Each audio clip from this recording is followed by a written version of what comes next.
بسم اللہ الرحمن الرحیم۔ آج ہم آپ کو درود شریف کا ایک ایسا واقعہ سنائیں گے جس کو سن کر آپ کا ایمان تازہ ہو جائے گا۔ اللہ تعالیٰ ارشاد فرماتا ہے، بے شک اللہ اور اس کے فرشتے نبی کریم صلی اللہ علیہ وسلم پر رحمت بھیجتے ہیں۔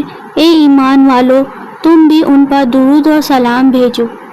ایک بار ایک بوڑھی عورت حضرت حسن بصری رحمۃ اللہ علیہ کے پاس آتی ہے اور کہتی ہے، میری جوان بیٹی فوت ہو گئی ہے اور مجھے اسے خواب میں دیکھنا ہے، آپ مجھے خواب میں دیکھنے کی تعبیر بتا دیجیے۔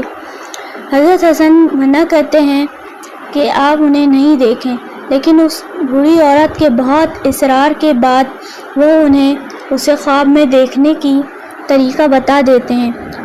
اگلے دن وہی بوڑھی عورت روتی ہوئی ان کے پاس آتی ہے اور کہتی ہے کہ میں نے اپنی بیٹی کو اس حال میں دیکھا ہے کہ وہ سخت عذاب میں ہے۔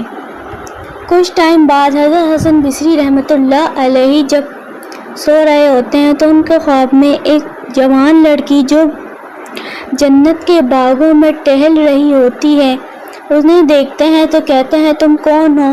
تو وہ کہتی ہے، میں اسی بوڑھی عورت کی بیٹی ہوں جس نے آپ سے فریاد کی تھی مجھے خواب میں دیکھنے کی۔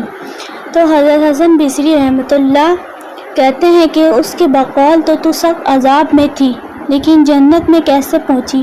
تو اس نے بتایا کہ اللہ کا ایک نیک بندہ قبرستان کے باہر سے گزر رہا تھا، تو اس نے ایک بار درود شریف پڑھ کر قبر والوں پر بھیجا، تو اللہ تعالیٰ نے ایک درود شریف کی برکت سے 360 قبر والوں سے عذاب اٹھا لیا۔ سبحان اللہ۔ روزانہ درود شریف پڑھنا اپنا معمول بنانا چاہیے۔ اللہ تعالیٰ ہمیں بھی ہدایت دے۔